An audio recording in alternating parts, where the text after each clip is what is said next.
Hi, Jason Pilgrim here from the Profitable Practice Podcast, where we help allied health professionals just like you empower and inspire the lives of so many more people by building bigger and better businesses. Let's go and get stuck in right now.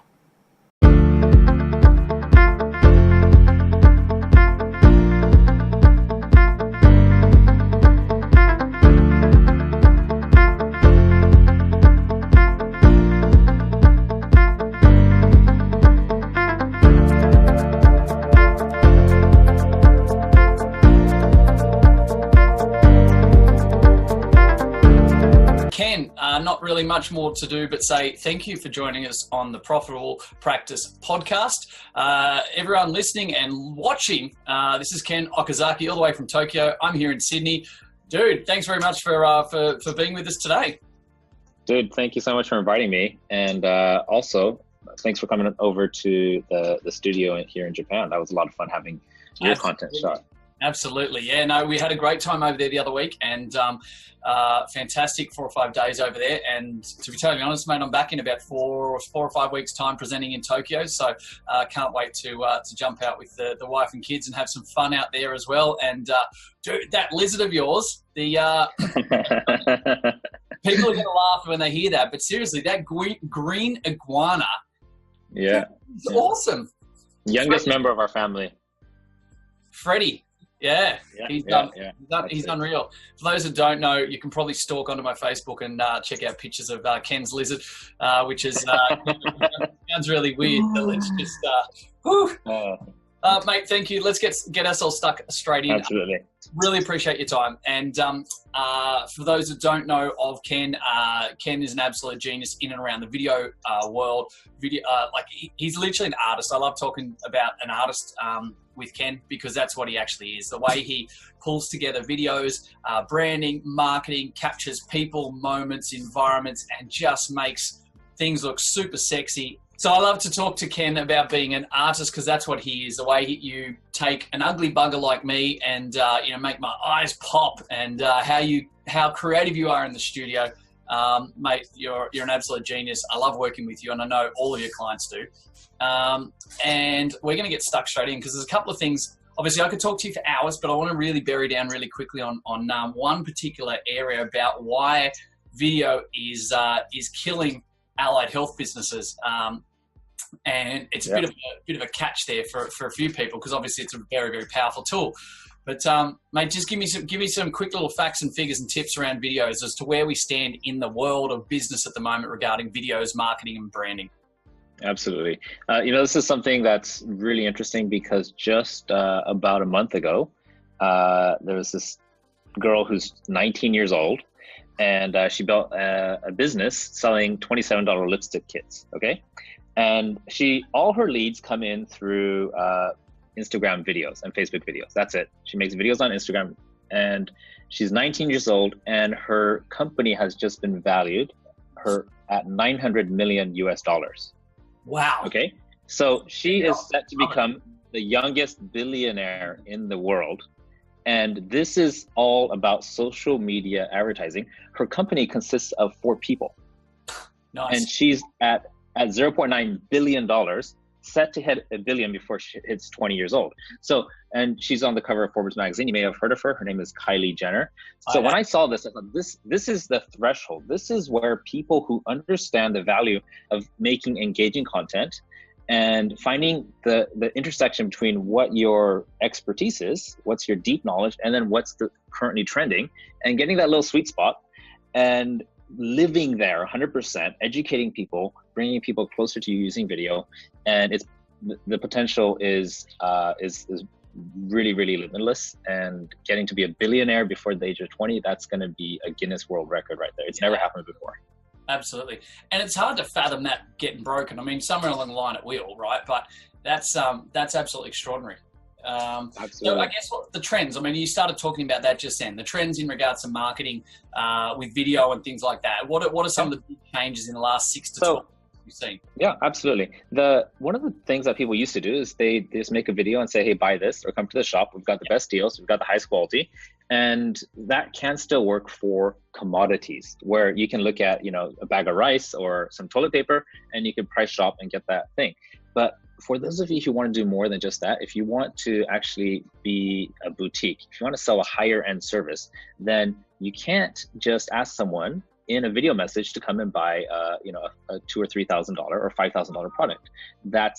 You're gonna have a really, really, really difficult time doing that. So the trend here is, what you have to do is you got to give a lot first. Okay. Absolutely. You give, then you ask. What you give is, you give good information, you give good advice, and what you're doing is you're building up what I call a bank account of trust. You're depositing trust into the mental bank account of your ideal customer. And the more you deposit, at some point they're gonna say, hey, I got so much trust here with you that I want to give something back. And that turns into a transaction of values where you can give them your service or product, and they'll give you cash in value. The more money you give the bank, the more interest they give you back, right? Exactly. And that's how you gotta look at social media. Don't go out there asking for publicity and shares and all that. Say, hey, what can I do for you? What can I teach you? How can I help you get further along? Absolutely. Mate, I love the way you phrase that, because an old friend of mine used to, you know, he'd say, I can't do this with the guys after we were training for triathlon, you know, go and have a coffee and breakfast. And he'd be like, oh no, I got to go back with the wife and blah, blah, blah. Got to make an emotional deposit into the bank account of my wife for later indiscretions for being married to, you know, and doing the wrong thing. We used to always have a bit of a laugh. It's actually a really good way of putting it from what you've just said a moment ago too, isn't it? It's one of those things that it's about giving value all the time. It's give. And then obviously giving in public, providing value. And then I also like to say that it's about creating an opportunity to then sell to them. You know, no one likes to be pushed. No one likes that pushy sales type thing. You know, like how many times do women walk into clothes shops and the first thing they say is, can I help you? Or what do you want help with? And they sort of put the barriers up and go, no, not interested. You know, and I mean, Jeffrey Gitomer wins that, doesn't he? Where Jeffrey Gitomer turns around and says, everyone loves to buy, but no one likes to be sold to. That's right. Yeah, that's the thing. It's like giving people the opportunity to buy. So there's actually a really specific strategy we use and about this. So at some point, you know, a business is a business, and you got to make money. You got to ask for a sale, otherwise, it's most likely not going to happen. But the way you do it without being annoying is number one.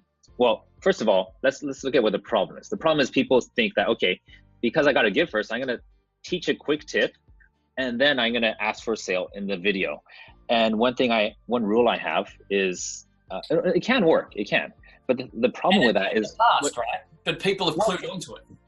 Well, it still does work to some extent. Now, here's the problem. People who you haven't built trust with yet, they're going to feel like they got rickrolled. That means that they went in there looking for one thing, and they came out, and after 10 minutes of their life was spent watching you talking on screen, they realized, oh, this guy's just trying to sell me something. And the next time your video comes up on their feed, they're gonna be like, well, I got fooled once, not twice. And they're not gonna watch the second one. Once bitten, twice shy. Exactly. So you've lost them. So what I do is I completely separate. I say give, then ask, but never in the same video. One is just giving. And when somebody has seen enough of your content, and you can track how many they're watching, by the way, there's technology for this. And you can track how often they watch, and you can track how much of it they watch. And you can automatically find the people who are watching tons of your free content. And then you could tell the advertising platform to make a sales video, but only show it to the people who are your diehard fans. These guys are ready to buy. And there's another rule that comes into play here. I say, never waste more than 5 seconds of someone's life. What this means is, if you're going to sell something, which you must, then in the first 5 seconds, make it abundantly clear that you're going to sell. Say, hey, guess what? I've got this, you know, I just want to tell you about this, you know, this iPhone case. It's really shock resistant, and I've got a special offer for you, and blah, blah, blah, blah. Tell them straight up that you're going to sell something. Don't wait till you're 10 or 15 minutes in. You might get a few sales, but you're leaving tons of money on the table with all the people who just don't know you well enough yet to warm up in just that short amount of time. So yeah, that's it. You know, don't do both in the same. And if you're going to sell, let them know straight up front, and only sell to the people who are ready to buy. Absolutely. And mate, and it's kind of funny, you go back 6 months, 12 months, and that all the organic stuff that happens on social media and Facebooks, and everyone was doing the whole, exactly what you're saying right now doesn't work. Or, you know, like, it was like, hey, we did this, this, and this, and this, and specific to the health industry, we saw it a lot in regards to, you know, we've helped out Ken, right? We've helped you out with your knee injury, this and this and this. And at the end of the post, it's, and if you have a knee injury and we can help you just like Ken, contact us on, you know, insert phone number and website. And even by doing that straight away as your continual, you know, that soft sell type approach, you know, we used to talk in sales about soft selling. That's one of the trends, I think, that's completely dead in many respects. It's that you can drip feed, absolutely, give value, give, but when you sell, make sure they're really, really clear about it, because otherwise they expect that, hang on, the sell's coming. You know, we've all been to those marketing days, right? The pitch days, and it's a webinar. You know, you get into a webinar in 45 minutes or 46 minutes. And everybody's got their finger on the escape button, like, okay, when's he going to start selling, you know? You know, and all of a sudden they go, so we did all this. Now, if you're interested, and you go, well, back out, because you know it's coming, right? And it's the same as those pitch days. You know, they do a 9 till 5. They have these speakers, and then it gets to about 4:15, 20:04, and everyone's starting to get a little bit tired. They lift up the energy. The main speaker comes back on and says, so, and you go, uh-oh, here we come. Yeah, so I have nothing against that as a marketing practice, but I just think that there is an easier and better way. And that's what I try to do. And I try to automate that as much as possible with video, because I know that the people I work with, my clients, are typically really, really busy. They want to get a lot done in a short amount of time. But I wanted to add one more thing to, you know, asking people to do things in videos, right? Yeah. The key is, if you say, hey, if you have a knee injury and you need help, come to my clinic, it sounds a lot like you're asking them to give you money, which is what you literally need in business. But when you ask people for business, put it in such a way so it sounds like it's an altruistic motive. You say, look, if you know somebody who's got knee injuries and has this problem and who really needs an expert to look at it, share this video with them and they might learn something. So you're not saying come to my practice and come and book a consult, bring your wallet. Yeah, no, it's like share this video with them. It might help them. You're there to help people. And the thing is, the person who watches the video might not be the person with the knee injury, but you're saying, hey, do you have a friend, you know? Yeah. Do you have a colleague or a mother or somebody who needs this? And I want to help more people. So this information in there will help them. And it really is good quality information you're giving them that can potentially help them. But what's going to happen is they're going to feel like what you're doing is you're making more deposits into their bank of trust, right? It's another deposit. Like, this guy's helping me out. He's not asking for a sale. And at some point, they're just like, when they do have a knee injury, maybe they share that video. It wasn't them. But when they do, they're going to remember, hey, this is the knee injury guy. I need to see someone. Oh, I remember the guy that, Exactly. Yeah. So all those deposits, they pay off. You got to be a little patient. And you're talking before about the organic videos being dead in the water. I was actually thrilled when Facebook made that announcement. They're just like, we're cutting down tons of traffic from organic traffic from businesses. And we want to promote families and friends, kind of a more natural interaction. And a lot of people were whining about it. Marketers just like, oh my God, this is the death of marketing on Facebook. We're losing money. But I think Mark Zuckerberg made a really smart move there, because what he did is he's looking at the long-term mental health of people using it. If people start having emotional instability because of Facebook, they're going to go cold turkey and Facebook is going to die, right? At some point, it's going to become so toxic that it's unhealthy to be there. So number one, he made it a more healthy environment for the longevity. But number two, what happened is the people who are whining that they don't want to spend money, they are no longer my competition or my client's competition. I'm just like, you have to spend so little money so that you just pop above that line of invisibility where it's too busy, and you stand out for so much less. And so all of a sudden the competition got thinned way down, and the people who are serious about business understand that you invest a bit into advertising, you got a good system to convert leads, and then you get more business coming in. Absolutely.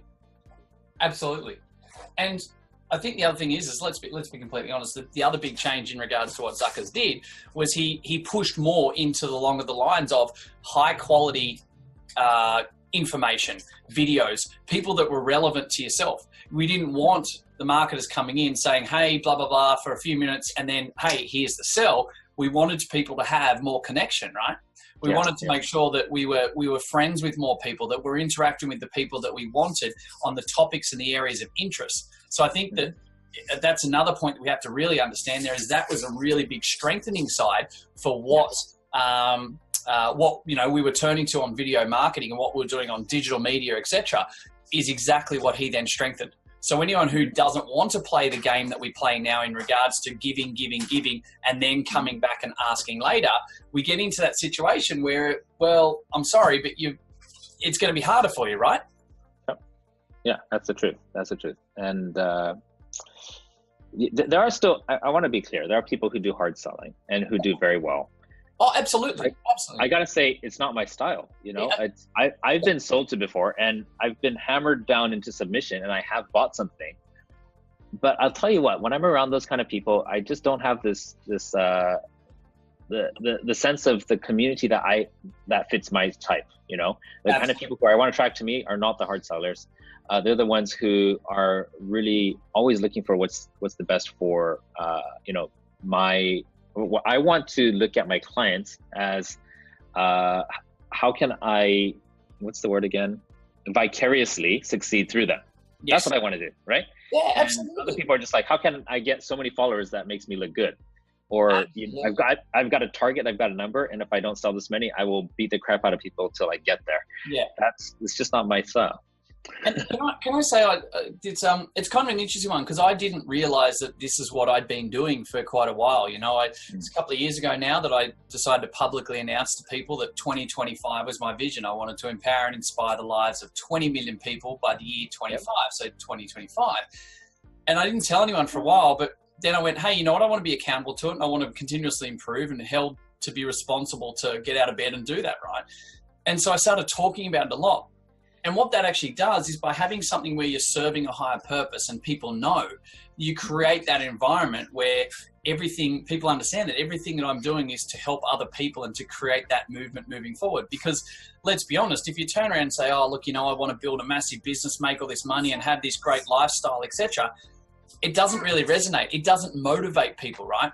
But when you start to, you know, always be talking about the situation there where, hey, I'm only doing this to help you. I'm doing this to serve you. If I can make that happen for you, and you can then go and change the lives of 1,000 people in your area, they sit there and their eyes light up. They love it. And I'm sitting there going, this is awesome. That's another 1,000 people's lives that I can influence and move forward with in that respect. And I think that's a beautiful thing. And I think for a while, for a good year or two, I didn't even realize what I was doing in many respects.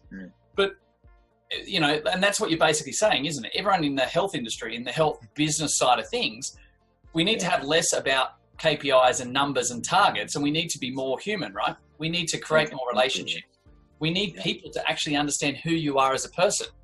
You know, they need to trust, not just trust, but they need to be really empowered, and they need to have a really good connection with their practitioners. You know, they need to know them. They need to know who they support with their football teams, what they do on weekends, whether they've got any kids, whether they like to barbecue and entertain, etc. Because, you know, friends buy from friends, right? Yeah. And I think that's one of the things that I work really hard with my clients to do, is to figure out something that I call deep knowledge hive. You know, what are the 6 things that you have deep knowledge about, that if I say, hey, could you talk about how to fish for bass? And if that's their passion, they're just going to light up and get really excited about it. And they say, hey, why am I talking about this when I'm running a medical practice or whatever profession you're in? And what I say is, the more people feel they know you, the more people feel they can trust you. Absolutely. You're not a one-dimensional person. Like, for example, a news anchor who they literally just face direct. You never see the side of their face or anything. All you see is one dimension. And in the States, it's a huge deal. People are like, how can we trust the news anchors anymore? They don't know them, you know? And it's always feels like they're hiding something. They're in a studio set. I like to get people in their element. Like right now, I see that you're in what I believe is your office. Your daughter is dancing around the room. I'm in one of my offices, and for those listening to the podcast, my daughter has entered the background a couple of times, and she's brought me her empty juice bottle. She did spill some on the floor, and I've tried to sort of go, I'm trying to do this, right? Yeah, absolutely. Yeah. And I remember on CNN, there was a political commentary, a news anchor, and he was reporting from Hong Kong, okay? An American guy, and he's in his bedroom. And in the background, his little daughter comes walking in, just wandering in. She's got these big, glasses on. And the mother comes crawling in and dragging her out. And the dad is like pretending like it didn't happen. This video went absolutely viral because the guy handled it so badly. But the fact is this, that if he just had sat her on his lap and said, hey, this is my daughter, say hi, then people were just like, oh my God, best father in the world. All of a sudden he's going to be a super, super popular TV anchorman because they felt like they knew him better. But the fact that he just tried to pretend like that part of his life didn't exist, which is what a lot of people try to do on their professional profile, that just creates more mistrust and a lot of questions in people's minds, like what's he hiding? Who is he? What's really behind the face? What do they really say and do when all they're showing me is this, right? Exactly. Absolutely. So we try to bring that out and find the different things that make up who you are, what kind of things you love, and then you'll find commonality in other places. Maybe this person doesn't have a medical issue, so they might just bounce right off of your page. But what if you guys both love golf, and he comes and to know you through maybe some content you create on the golf course? Then what might happen in the future is, hey, I know this guy I play golf with, and he's also a professional at, I'm not sure what that is, maybe a chiropractor, right? So yes. At one point when he's got some back problems, he's like, who do I know who's a chiropractor? And he's going to remember you. That's literally how human connection happens in real life. Ken, I'm loving this. I'm gonna make my wife watch this and listen to this, because you've just told everyone that you need to spend more time on the golf course because more business gets done, work gets done on the golf course, right? Yeah, but do it intentionally, yes. Yeah, so intentionally. I've got a client of mine, a good friend of mine down in Melbourne, and I've said, hey, we should be getting a whole lot of balls branded and throwing them off into the bush, saying, if you're actually searching for your ball out here, you need some golf, you need some golf lessons or some help. But no, it's good. Mate, Ken, I'm gonna let you go because we like to keep these really short. I'm going to jump on because we've got 3 or 4 big topics that we're going to run on with yourself with podcasts. But mate, I just wanted to thank you very, very much for jumping on board at this point in time and helping us out, talking about some trends and some of the early stage and big conceptual ideas around video marketing in health businesses and where our guys can go from there. So for everyone listening to this, Ken Okazaki in Tokyo, absolute magician. I love him as an artist with videos, and we're going to be talking with you very, very soon. Mate, thank you very much for your time, and can't wait to be back there having a nice Japanese whiskey with yourself very soon. All right. Thank you. See you next time. Cheers. Bye. Hey guys, thank you very much for listening to another episode of the Profitable Practice Podcast. I would love nothing more than for you to be able to leave a review. I get so much joy out of listening and reading the amazing things that you guys say about this. So please subscribe to our channel, leave a review, and share it with your friends. Let's get some more fantastic information out there so all of us can grow the industry together. Cheers for now.